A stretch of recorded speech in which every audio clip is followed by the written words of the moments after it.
I'll call this meeting to order at 7:06. Is my first meeting ever. I think I'm chair. Out of my. It's interesting.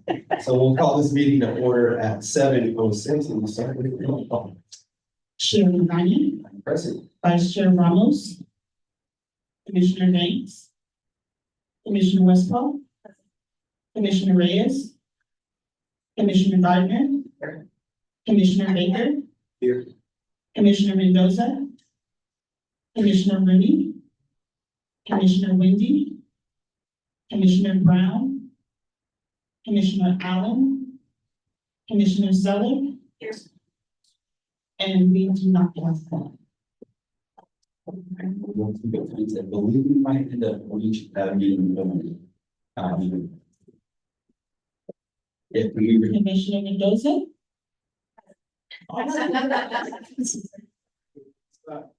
All right, we will come back to our consent calendar, but once we reach the forum, which I believe we're waiting for one more person who should be here shortly. We know parking has been a challenge. So we will move on to item 3, which is the public record. Do you have any public record? we do not. Right, we'll then move on to item 4, which is the open forum. We will have video folks, in the public, be ready to address or virtually. We do not. There is no open forum, no folks here for open forum. We move on to item 5A, which is an informational item. Again, we will jump back to our consent calendar after this. But we will go over to A. We have our youth convention update, one of our favorite updates. Good to see you all again. Yeah.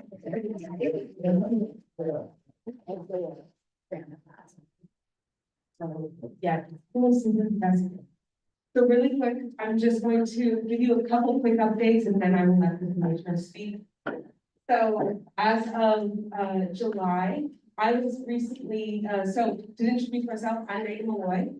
And as of July, I was recently promoted to senior librarian of youth services, which oversees the teenage, youth, and children's room at King Library.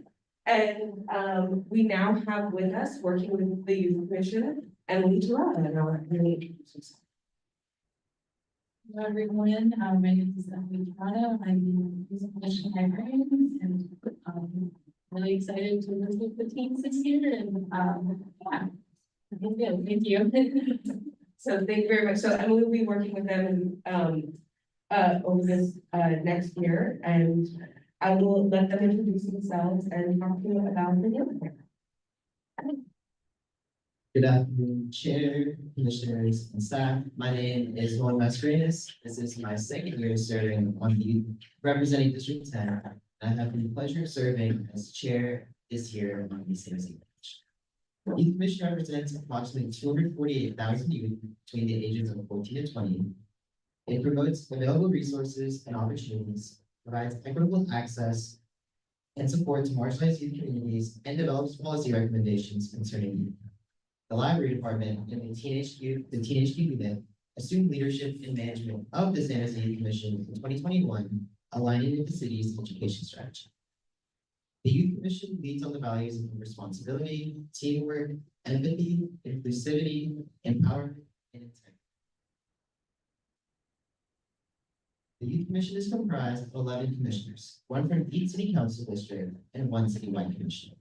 We work alongside other youth in our district advisory councils, also known as YABs, to develop policy proposals, host events, and create initiatives to relay youth priorities and movements to local public officials.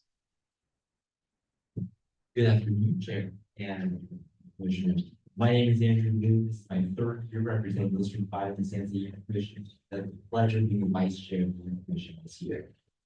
The Youth Commission outlined the work plan for the fiscal year 2024-2025 using a revised municipal code functions, powers, and duties as a framework to empower San Jose youth to have their voice made and an impact through advisory comments and recommendations on youth priorities. Through youth-focused outreach and our lived experience, the Commission identified priorities such as exploring topics of safety, and support services for all, as well as safe and inclusive opportunities for young people to act on environmental change. The work plan consists of 4 objectives, each with specific actions. The first objective is to explore and understand gender-based violence resources and services. The commission plans to collaborate with local organizations and city departments to research and support a youth-driven awareness campaign on issues such as sexual harassment, assault, or domestic violence, and healthy relationships, with the aim of understanding available resources better and addressing youth concerns. The second objective is to foster environmental literacy and youth stewardship to create a more sustainable San Jose. Collaborating with local organizations and city departments, the commission aims to empower youth through awareness campaign highlighting the effects of environmental concerns like invasive plants, microplastics, recycling, and composting. We are also participating with Unify SJ and Youth Empowerment Alliance to participate and promote activities like litter cleanups and tree planting events. Moreover, we'll engage with clubs to foster growth and upkeeping of school and community gardens. The third objective is to evaluate and study college and career pathways and literacy opportunities in San Jose. To achieve this, the commission will receive reports on college and career pathways, programs, and initiatives, such as the Resilient Course Learning Pathways, San Jose Worksheet Jobs Initiative, and Team Programming. The fourth objective is to establish and implement a San Jose Commission Innovation Committee. The commission plans to establish a committee structure and develop a comprehensive engagement strategy to define membership and schedule, identify presentation format, plan outreach to schools and city departments, and form partnerships with external stakeholders.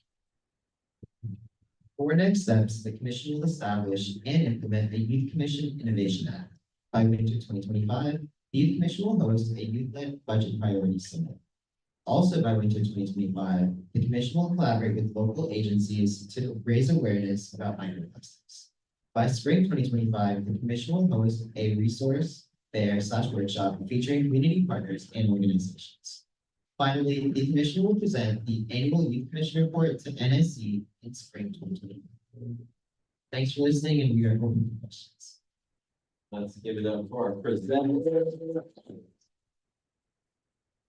They will be opening it up for questions or comments. We have any public comment for this? No public comment. Awesome. We'll open up the floor to commissioners. Any comments, questions from the board? Commissioner Garden. Okay, you guys are my favorite every time. I want to know, I'm working with Kaiser to do a health career fair for high school kids. It's in December. How can I who do I give that to on your commission so that you can disseminate it? Because it's available to any high school kid in San Jose, or the county really. But I'd like to know how to get it to you, or who is the right person. It's sort of in your career sort of section there.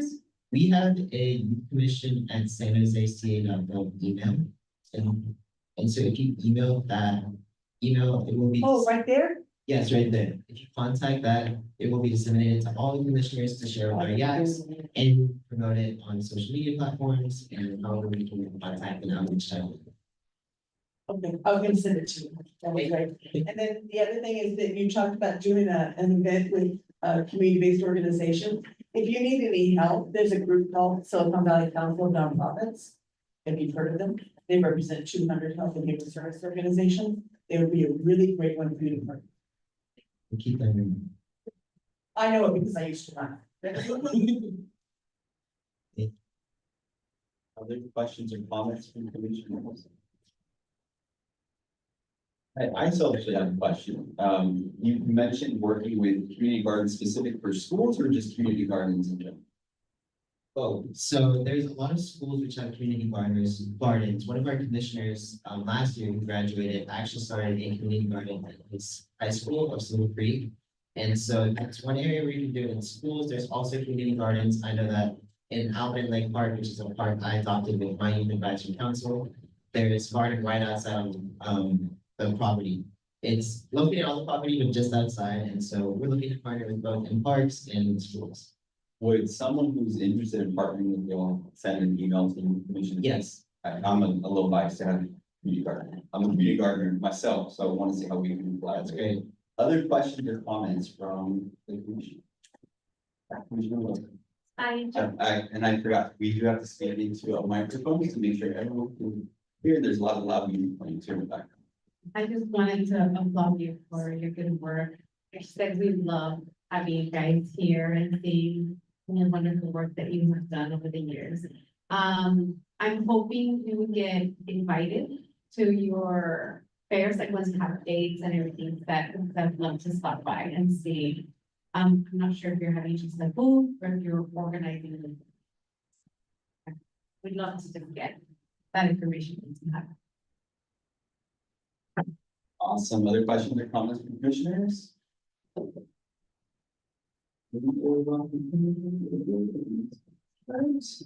Well, now move on to, thank you so much. I'm sorry. Let's go back to that. Thank you so much for the robust update. We'll move on to our next item B, which is another informational item, which is our grant spotlight on Biblioteca Latino Americana. Yes, and today I'm our fabulous branch manager, Michelle Clark, who gave us the update on the development of my branch.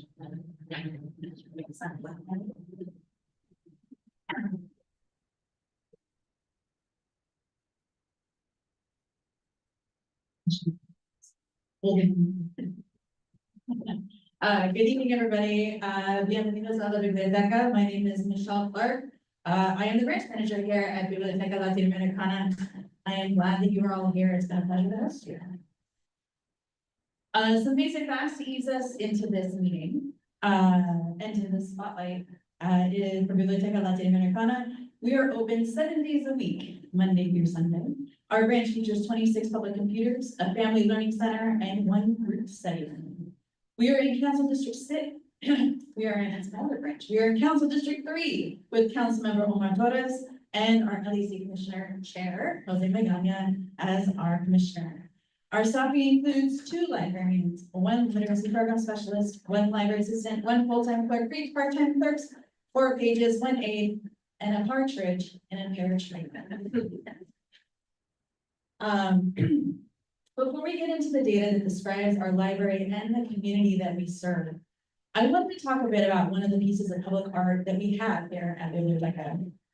As you know, many of the branches are homes to a unique variety of public art. The most prominent piece at Biblioteca is in our main reading room, which is in the main reading room in the children's area, which is called La Vida en los Dichos, or Life in Proverbs, by San Jose artist Pilar Aguirre. The second piece of public art is in this room, and it's not even ours. Los Viajeros Vienen a San Jose by artist Maria Alquilar was originally unveiled for Terminal C at the San Jose International Airport in 1991, 1 year after SJC expanded and to accommodate more passengers and a new terminal in direct service to Tokyo, Japan. Alquilar's piece is an examination of movement and transportation across the millennia, including reference to Mary, Joseph, and Jesus' journey from Bethlehem to Egypt, the cable cars of San Francisco that were conceived primarily as an alternative to horse-drawn trolleys, the Dodge Dart, an economical choice for families in the 1970s, the wide use of public transportation and air travel, and everyday folks walking to school and work, all fitting quite perfectly for an airport, which is a main hub of transportation. You can also see the variety of notable landmarks across San Jose, from St. Joseph's Basilica on Market Street to the Center for Performing Arts, the Rosicrucian Museum, the Japanese Friendship Gardens, the Winchester History House in Japantown. The biggest landmark that I notice in this piece, though, is its diversity of people, which mirrors the diversity of our own city. Imagine flying into San Jose and being greeted by this piece. It's inviting, warm, and welcoming. In 2010, when the then Terminal C was demolished, this piece of art was quietly moved here to Biblioteca. When I first started here in March of last year, this piece immediately captured my attention. I see something new in it every time I see it. Not only does this piece reflect the diversity of our own neighborhood, it also further reflects our values for creating welcoming spaces for everyone. It brings to mind a term I learned from someone working with the Beautify SJ team. First encounter, akin to the phrase first responder. Oftentimes, library staff are someone's first encounter in a variety of situations. First encounter to the city, first encounter to this library or any library, first encounter to this state, and perhaps first encounter to this country. We meet folks at different points in their journey through life. We assist a vast array of people with finding information, resources, books, support, referrals, entertainment, solace, support, shelter, and whether this is their home, their final destination, or simply one leg of their journey. While I know that this was not the intended home of this piece, I am proud that we were the recipients and have it here in our community room to further welcome people into this important space.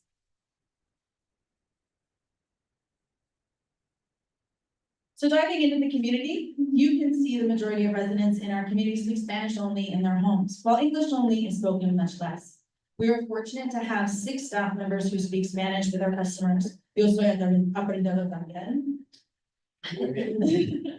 We are also seeing an increase in Vietnamese speakers in our community, and our staff have recently engaged with a few of those families as well. Our community also includes 3 elementary schools: Washington Elementary School, which is a hop, skip, and a jump down the street; Rocket Ship Mateo Sheedy Elementary School and Gardner Academy; 3 middle schools, Downtown College Prep El Camino, Rocket Ship Alma Academy, and Sacred Heart and Tiffany Schools; and 2 high schools, Downtown College Prep, El Camino, and Notre Dame Saints. The largest ethnic identity served is our Latine population, and of course, white and mixed race racial identities. With regards to the population age, the majority of our regular customers are adults and adults with families. Our early education programming and family programming see some of our highest attendance, which is a great segue into how our library is used. In fiscal year 23-24, we saw 48,492 people walk through our doors. Our circulation materials increased this year, reaching 24,482 items. For reference, our prior fiscal year only saw 22,234. We hosted 479 programs with a total attendance of 7,070, for an average of about 14 attendees per program. The programs we hosted cover the range of one-on-one programming, like our tech mentors, as well as large-scale and regularly attended outreaches to schools and organizations like Sacred Heart Community Services, our National Night Out, which we host with Guadalupe Washington Neighborhood Association, and various back-to-school events. One of our most widely used services at Biblioteca is our tech center. Our tech center is used often, primarily by adults, from the moment we open to 5 minutes before we close in the evenings. In addition to our computer usage, our print station sees a regular flow of customers as well, either using our wireless printing option or printing our 15-minute computer. Our branch doesn't see a fluctuation of customers based on the school day, unlike other branches, like my other branch. We do see a boost in children's computer usage during the summer. Our T computers have seen an increase in usage over the last 6 months since I've been here. It is something I noticed when I first started in March of 2023, when the T room was not used by many. Our programming staff at Biblioteca have developed and hosted a wide variety of fun, informative, engaging, and empowering programs over the last year, and we are looking at even more to come.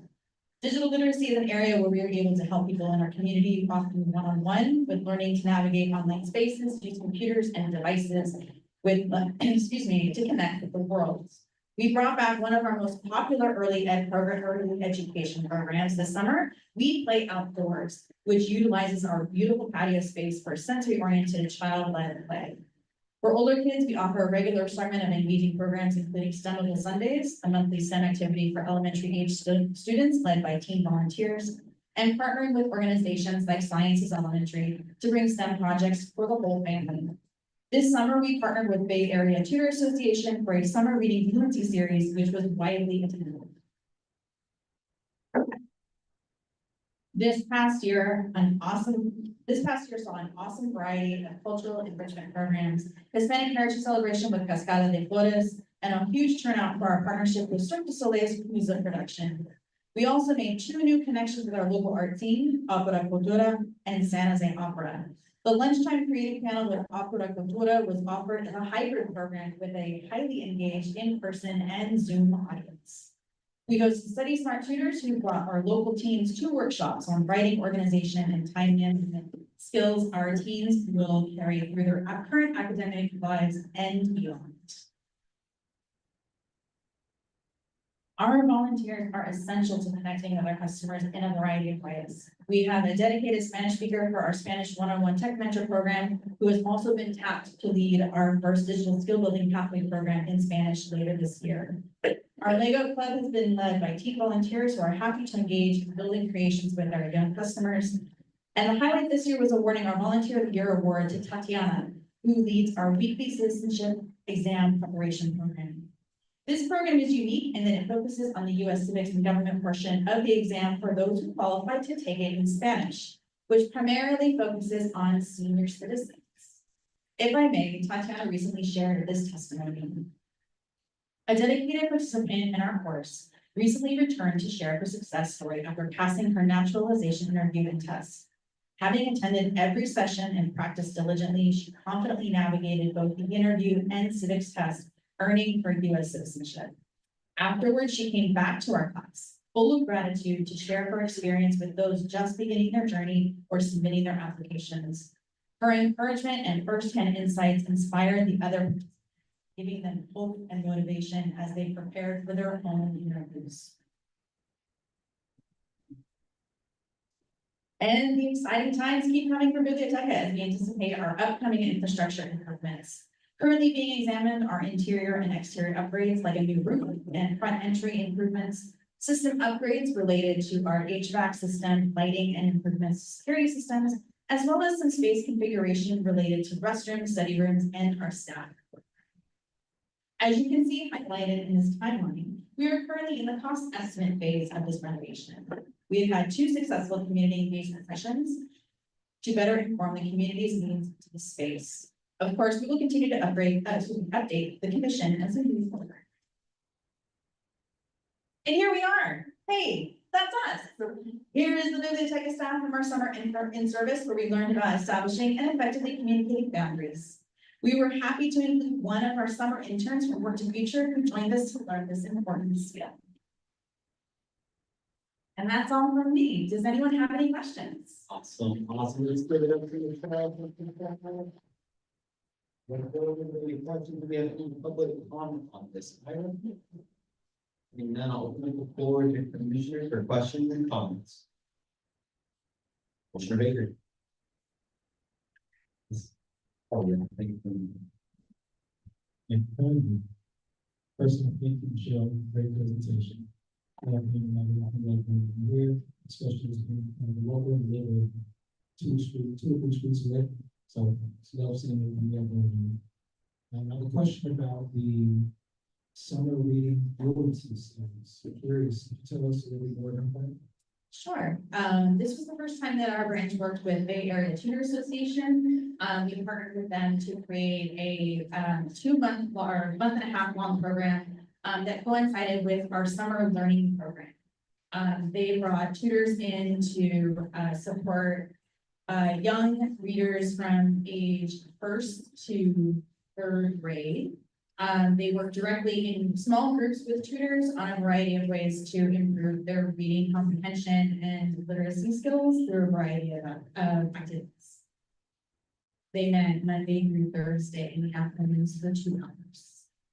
Where did the students come from? It was open to anyone in the city of San Jose, actually anyone, we didn't limit where they were coming from. Most of the students that we saw actually were coming from neighborhood schools. I did see a fair number from Rocketship Mateo-Shi, or the Rocketship schools in general, as well as a few from Washington Elementary. Yeah, I asked because across the state, there were folks in the great news, I'm sure kids can be great, of course, the students reading and doing some equation. A lot of teachers struggle with understanding the teach students. So being a teacher, there was a lot. That we wanted specifically, so we want to schools have, so there's no number of much to schools to get into the program. And we can I think it's a great program. To talk about success of school. Right, and I agree. Our outreach was a little limited, unfortunately, this time around. We weren't able to sort of solidify our plans until after schools let out. And so our outreach was a little hampered, especially if we wanted to target schools. The fact that San Jose Unified School Districts ended really early this year, their last day of instruction was May 31st. It didn't give us a whole lot of time to really push or promote this program to those schools, and we really wanted to. So we tried our best to do, using our community partners through the Guadalupe Washington Neighborhood Association, through our own personal contacts, through the Guadalupe Washington Safety Coalition teams, to try and put the word out. But yes, I agree, that was a challenge we had. Thanks for going. Yeah, for sure. Thank you for the question. Other questions? Or yes, sure. I'm just curious to know about fines free. So one of the things we heard was it is the disproportionate in certain neighborhoods where fines were published because the kids can't check out notebooks. So I'm just wondering if you're seeing an impact now that we have fines free. Or do you think you'll see one? I think we will. Fines Free started for children's and YA materials well before Fines Free came for everybody. So there was a relief for young kids or families with young children, and anyone checking out those materials didn't see fines on those items. Where we will see an impact, I think, are on our adult users who may be worried about checking things out and maybe feeling worried about turning them in. We will see an improvement on that. We may see an improvement on parents whose children probably have a student library card or have their own library card, but may not have a library card themselves. And so hopefully that will increase usership through that period too. I'm very happy that we are fines for that. Thank you. Me too. Other questions or comments? Let's give it one more time. Thank you so much. What we're gonna do is go back at the orders of the day, since we do have one, we're gonna go back to item 2, which is our consent calendar. I will entertain a motion that we approve the minutes from August 21st, September 18th, and then June 12th. Sorry, agendas for the 21st and 18th, and the minutes for the 12th and 21st. So I have a motion to approve. We have a motion, do we have a second? We have a second. Any discussion or questions? Seeing none, all those in favor, please say aye. Aye. All opposed? All abstaining? Motion passes. All right. We'll then go back into our orders of the day in item 5. We'll move on to item C. As a reminder, those two other items were informational. This item is also an information item, which is our budget overview.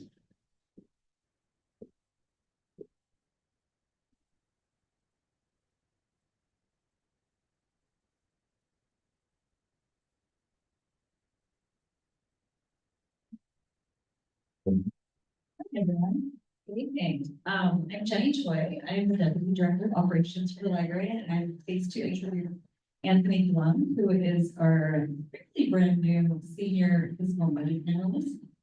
He is in our very small and tiny business office, and we'll be talking about the library's current budget. All right, yes. Thank you guys for having me. My name is Anthony Blum. I'm the senior financial analyst, as Jenny said.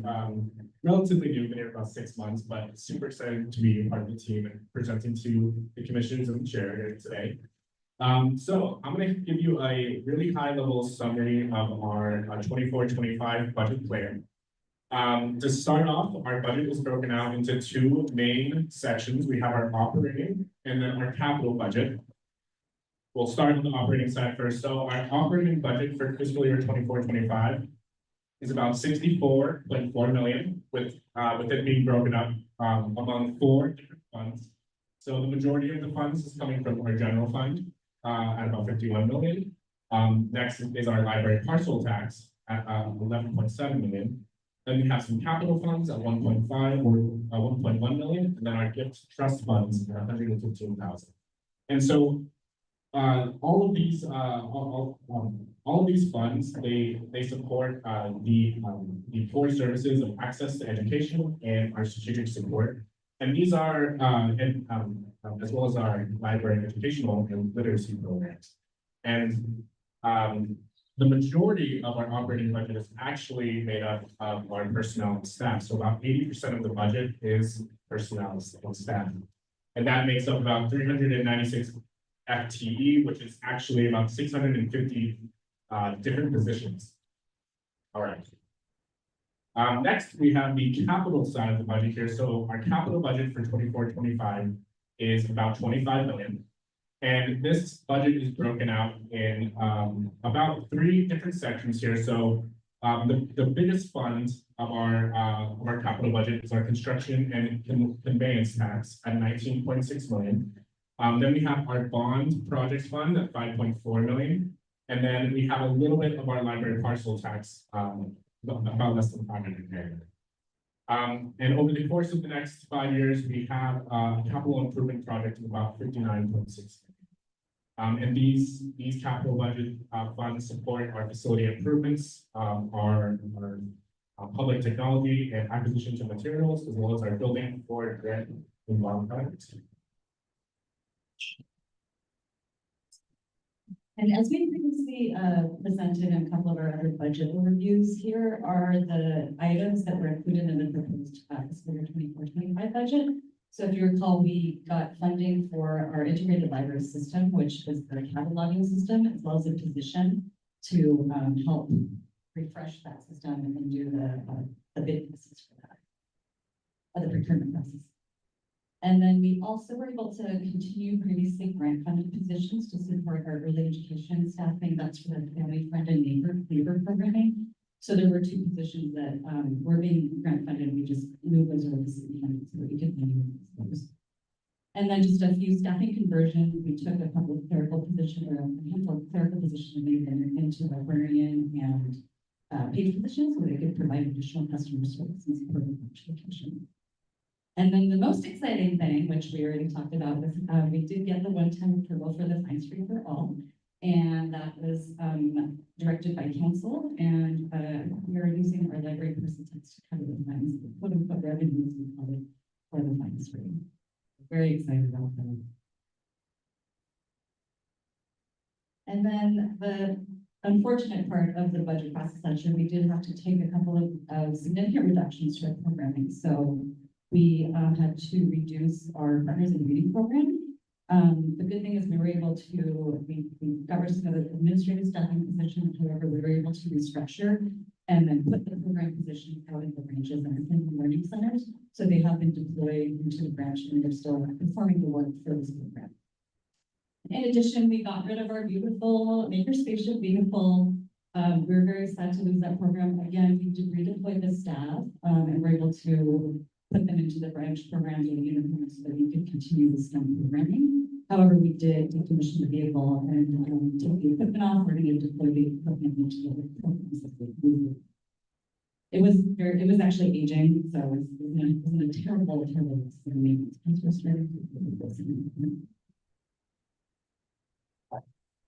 And then for our capital budget, our biggest priority is really to maintain the funding for our Building Forward Library Infrastructure Grant.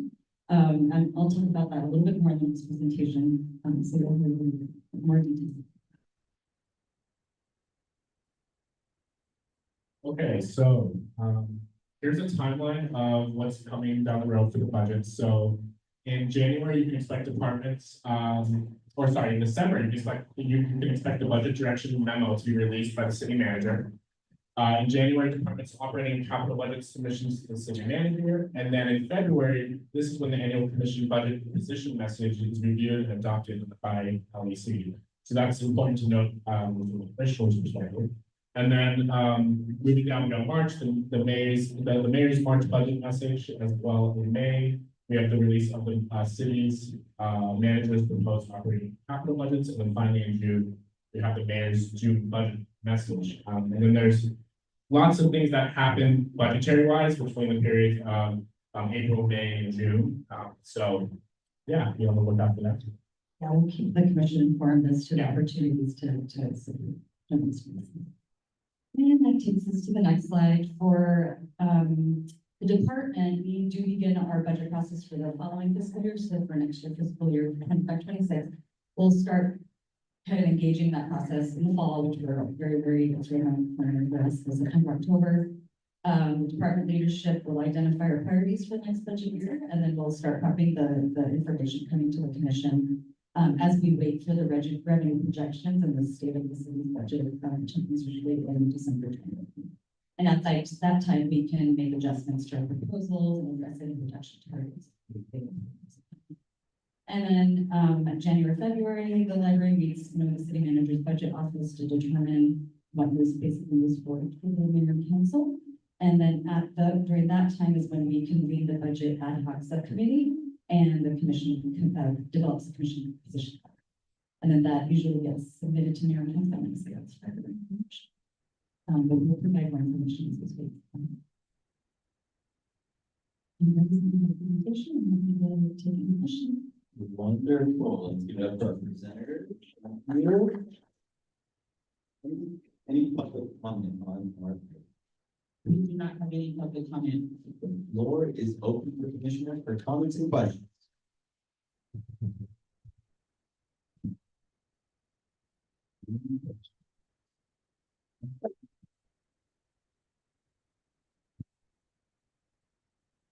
Do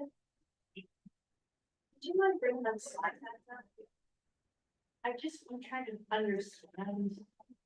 So all of the acquisitions, I'm sorry, all of the acquisitions for all materials in the libraries comes out of the capital budget.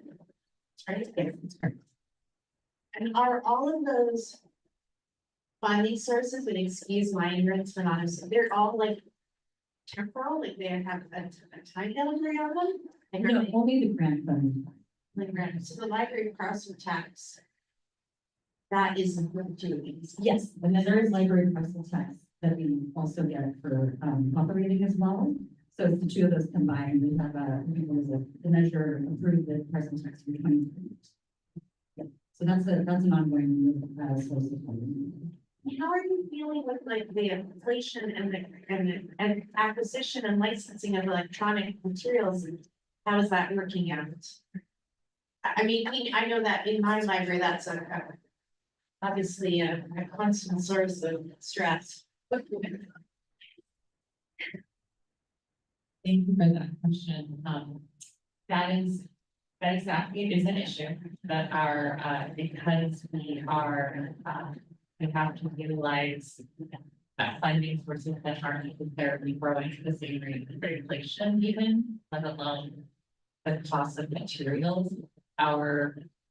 We actually started this past year, tracking the impact on our collection, because as you all know, we really focused on expanding our services for many years. We needed to get our libraries open, staffing, and then we dealt with the pandemic just when we were about to, we were sort of seeing some growth. So we're kind of back at square one, recognizing that our budget, which has been static for materials, purchases less and less, and we have more demand, especially on electronic materials, which have a much higher price point per item.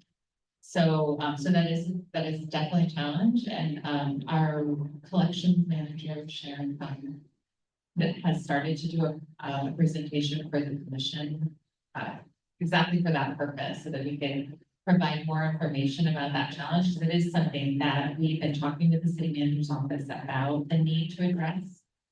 And it's not gonna get better. We're gonna have to address it, and we don't have other sources at this time.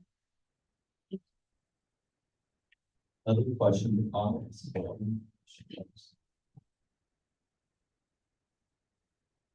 Okay, thank you so much for the presentation.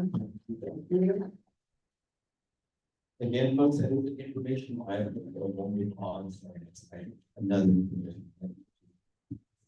program update. We are actually going to continue and we will handle the capital budget update as our capital facilities manager is not here tonight. So moving over to the capital side, as we've just heard a little bit about. As we said, it's about 25 million. The main sources are the bond, the CNC, tax as we call it, and then the small piece of the rest. So as a reminder, we did receive a grant award for 9 of the facilities to in the amount of 8.7 million for awarded grant funding in the round 1 of the Moving Forward State Library grant. So as a reminder, only critical maintenance, life safety, and sustainability projects were allowable in this round of the grant. And the city is actually obligated to provide a non-credit over match for any unnecessary expenses. So this is just a snapshot of what we were awarded. And as you can see, it was 9 of our, I think they based some of the criteria around the poverty index. So these are definitely branches that fall into the poverty index. And then here's a little bit more detailed look at the types of projects that are awarded for these branches. So as we receive the funding and we are juggling that and trying to prioritize these projects, and then we have to utilize like different pots of our capital funding to provide the match for this. So some of them are matched by bond funds, some of them we use our PNC funding to apply the match. And then the timing of the checks is a little bit staggered. So it looks like we didn't complete a couple of projects in 23-24. Those just, we got the checks in, so we're continuing on into this system. So a lot of, critical safety components, as you can see, like boilers, the HVACs, the roof, and those types of things. And then this is also another snapshot of some of the projects, and you can see a majority of these projects are actually for this branch. And so we were able to acquire the grant funding for some of the critical components. And then, we're balancing kind of the funding sources for the match and then adding some of the bond funds to do a larger renovation. And we do anticipate supposed to complete the grant work by 2026. So we're trying to work with our public works department to kind of plan those timelines out and ensure that we start. And you saw this slide before on Michelle's presentation. So this is kind of our current status of the renovation project. As Michelle said, we are in the cost estimate phase. We did complete the conceptual design phase of the engagement process. So we look forward to being able to move this forward. That date's a little old because, as you recall, we did intend to start this project in 2022, but there were some significant delays with the pandemic as well as supply and demand, and then project preparedness by the city.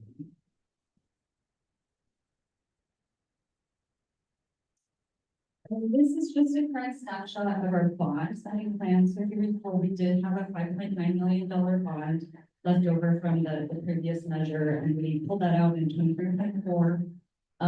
It is supporting the grant match obligation. And in this year, we're just really trying to complete the implementation of the round 1 projects, as well as seek opportunities for round 2 moving forward, and then continue the completion.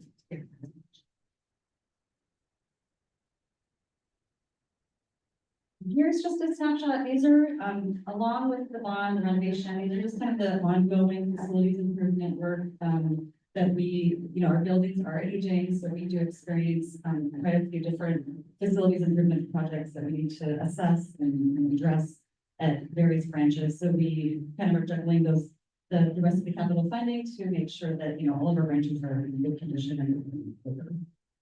And so these are some of the projects we completed last year. And it has been challenging in a similar way. We are seeing rising costs due to supply and demand and inflation, as well as labor costs. So we are working closely with our county partners to do this.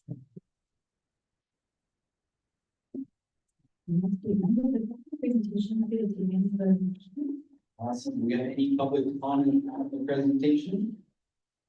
Seeing none, we'll open the floor to the commissioners for comments and questions. Floor is yours.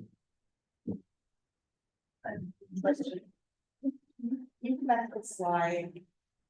Can you back the slide on the No, back.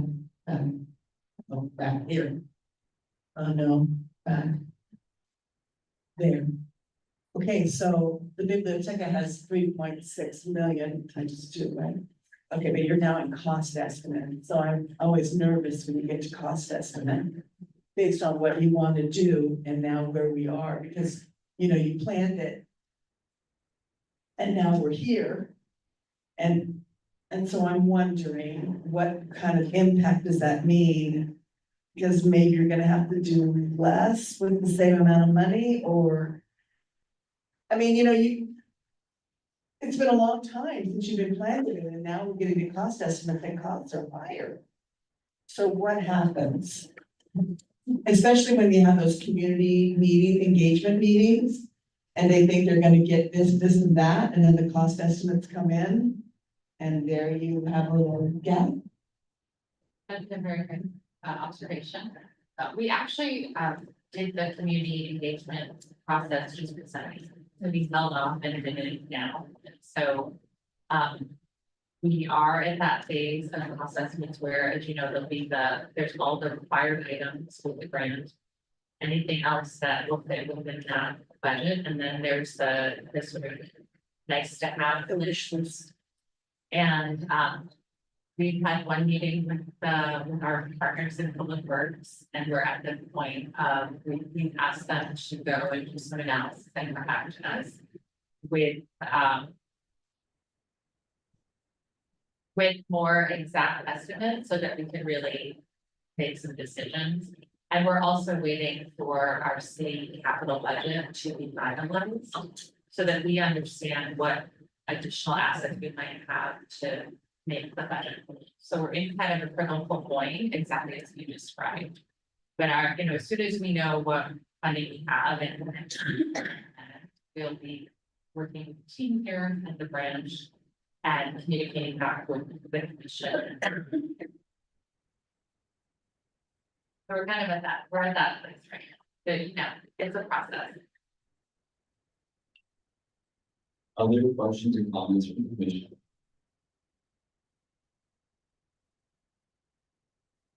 Give it up one more time. Program budget. Again, folks, it is an informational item, so we will now move on to our next item, which is base selection for our study. Michelle. Thank you for the rest of the year. We have another meeting. The first one is so much fun. I'm going to turn it over to them. Yeah, thank you, everybody. So, Youth Commission did meet last month, and they did, highlight some dates that they felt would be good for us to have another special joint meeting. We were looking at the month of March, and these are the 4 dates that they proposed to LEC. So the first one is going to be Saturday, March 15th, which is the 3rd Saturday of the month. Wednesday, March 19th, which is the 3rd Wednesday of the month, and that is already one of our scheduled commission meetings. The 3rd is Saturday, March 22nd, the 4th Saturday of the month, and then Monday, March 24th, which is the 4th Monday of the month, and it is actually the regular meeting date for the Youth Commission. So those are the 4 dates that are proposed, and we were looking to get a vote from the commission so that we can set a final date. So I'm gonna go out and propose that we then take a look at Wednesday, March 19th. Considering that is our regular commission meeting. Yeah. Wednesday, March 19th, or the Monday, March 24th. I thought will be the 2 strongest dates. Is there any opposition to that date? To the March 19th. March 19th? Commissioner Garden. Okay, they're kids. They're kids. And they have homework and things they have to do. And so I think we're the adults here. I think we should be flexible to go on their date. Because they're youth kids. And so I'd like to say that we go to their meeting because they always come to us. So I'm gonna propose March 24th. And just a reminder, this would be a replacement, so we wouldn't do the March 19th and the March 24th. It would be whatever date we choose, we would move our commission date to that date.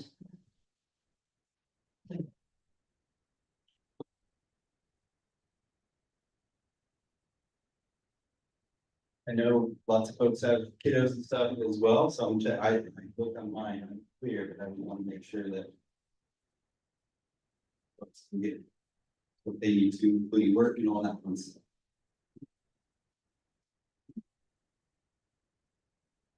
I just wouldn't be able to do Saturday, March 15th. So let's look at the Wednesday or the Monday date. So would folks be opposed to the Monday date? I would not be.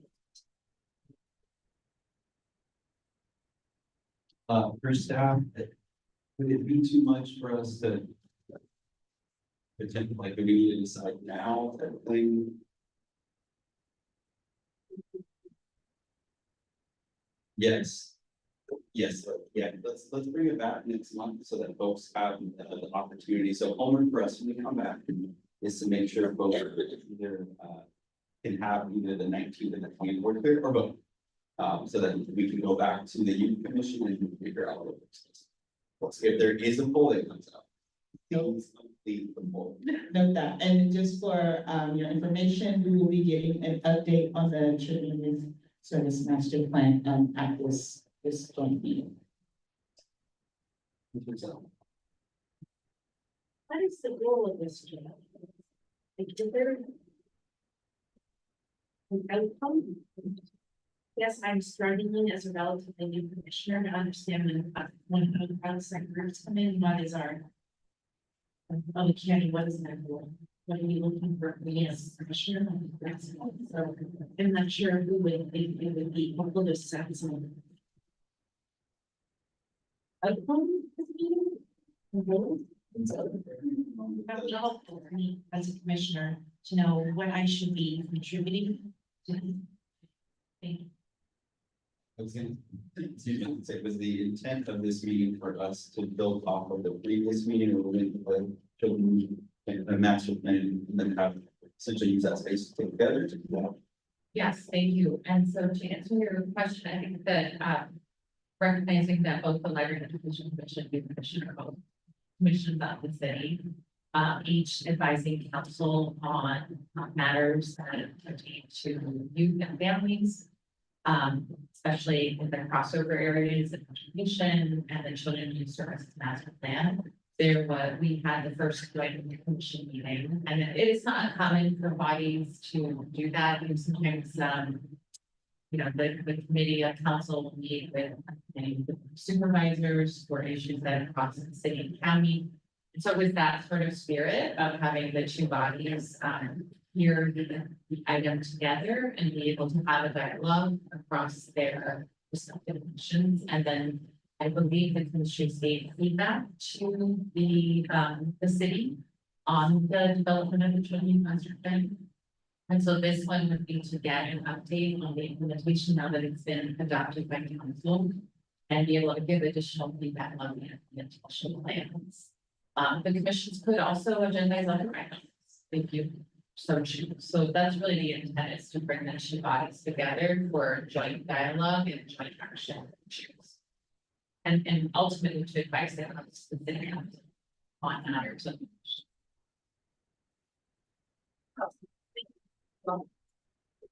So for staff, we have guidance to take a look at that Wednesday and the Monday date.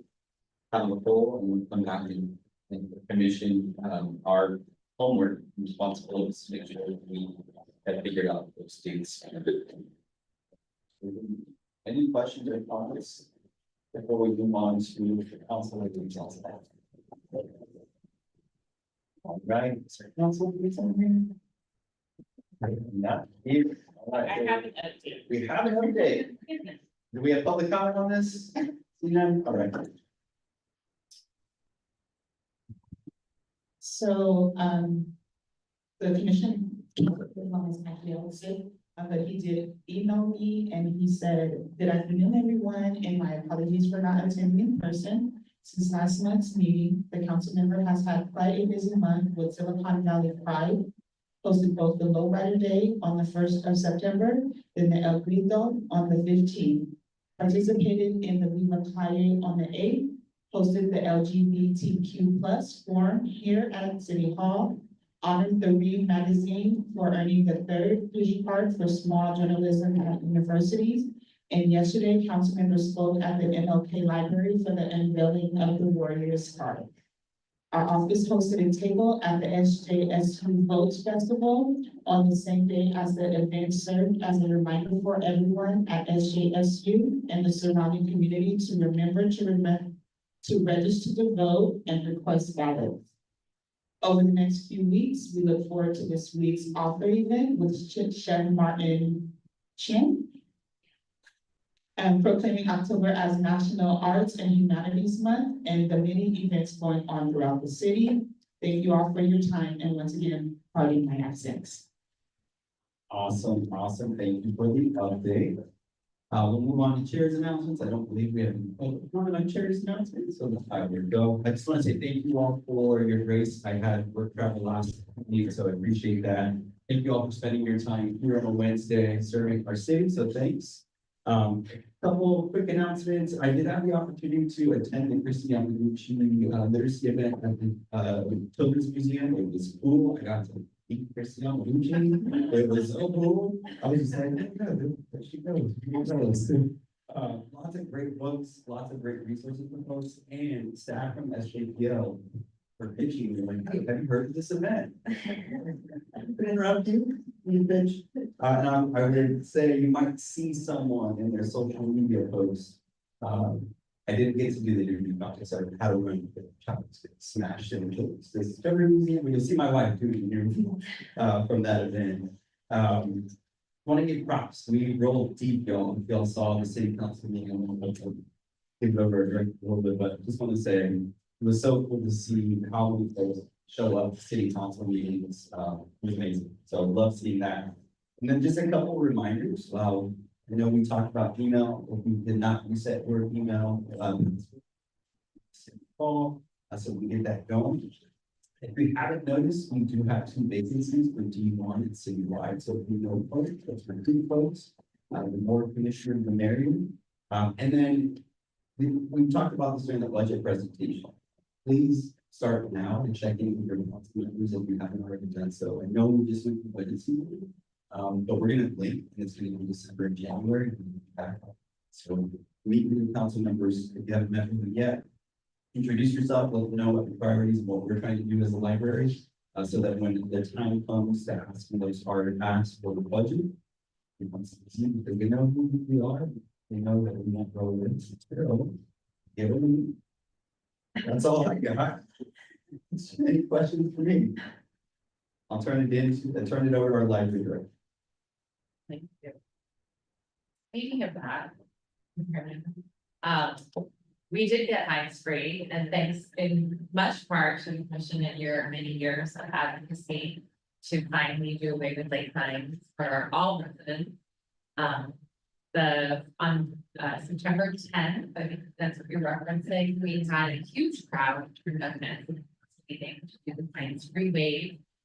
With Crazy George, oh, there you go. And with Crazy George, who was the inventor of the wave and from San Jose State University and famous in many Bay Area teams. So it was actually hilarious. And we also were able to get a proclamation for National Library Card Sign Up Month. So what a wonderful way to launch the Fines Free Wave, which my team tells me is now traveling around the city to various branches. So check out our website and find out where it's coming next.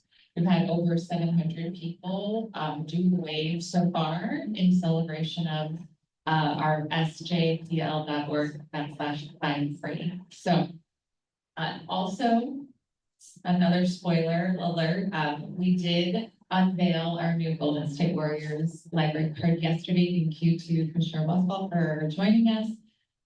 We partnered.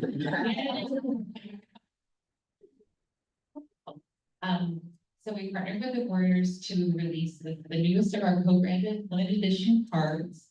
And of course, it's to promote literacy learning and to, get possibly sports fans, young people, people who haven't used their card in a while to sort of renew their interest, or people who've never had a card to get one. And so we had more than 200 people attending the event at the King Library, including our commissioner, and the card is now available at all 25 locations.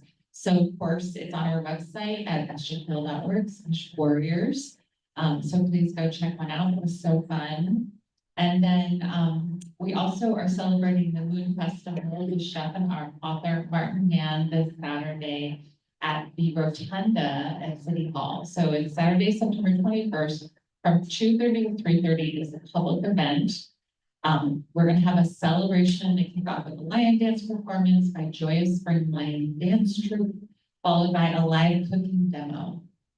And I believe I get to be a taster, so I'm super excited about that.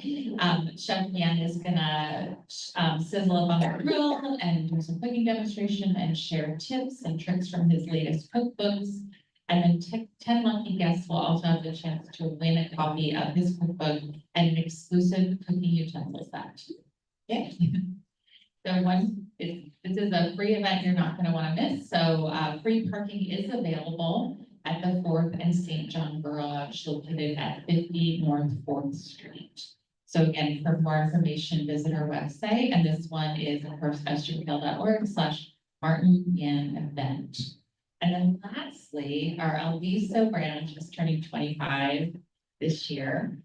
So everybody is invited to the celebration of 25 years at Alviso on October 5th from 11 to 1 p.m.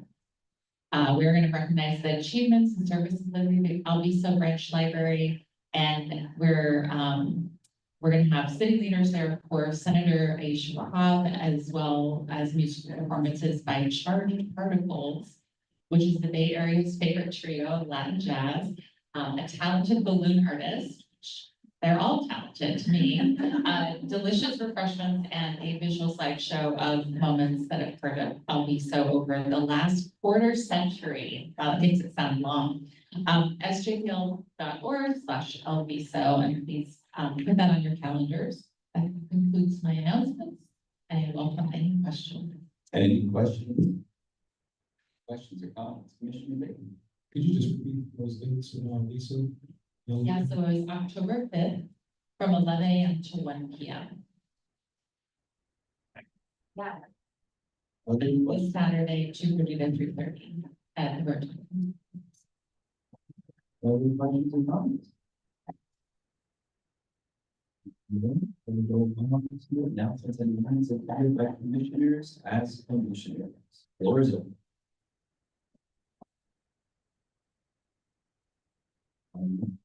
San Jose Public Library Foundation Board, any comments or announcements?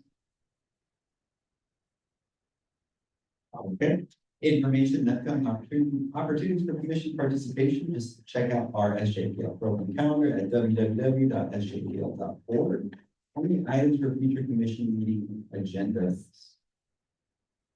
We're going back to San Jose Public Library Foundation Board report. Thank you. Dawn is unavailable to join us tonight. She had an issue. So I am going to present tonight's report on behalf of San Jose Public Library Foundation. We're completely sold out and have a wait list, much to my chagrin because I procrastinated, for Saturday's signature author event with Chef Martin Yan. We appreciate the commissioners who have purchased tickets for themselves and others to attend. We hope not going to lose your time. The board of directors approved the 2023 audit and 990 tax filings at their last meeting on September 11th. These will be added shortly to the San Jose Public Library Foundation website, and that will be sjplf.org. The Digital Inclusion Grants Committee reviewed proposals and awarded $350,000. And the San Jose Learns Community Practice is starting its new academic year of support to teachers, expanded learning instructors, and principals in collaboration with other regional funders who care about expanded learning programs to help more children reach grade level proficiency. That concludes my report. Any questions for our vice chair? Yes, please. wanted to clarify. That's it. There are two events on Saturday. One is the ticketed event in the morning. That's the one that's sold out, and the public event is full check, just to make sure. Other questions or comments? Okay, we'll go back to our other items for future commission meeting agendas. It's open. All right, our next regular meeting will be held on October 16th, 2024 at 7 p.m. at MLK Library. And he will be in the Library. Thanks again, y'all, for joining us on this one.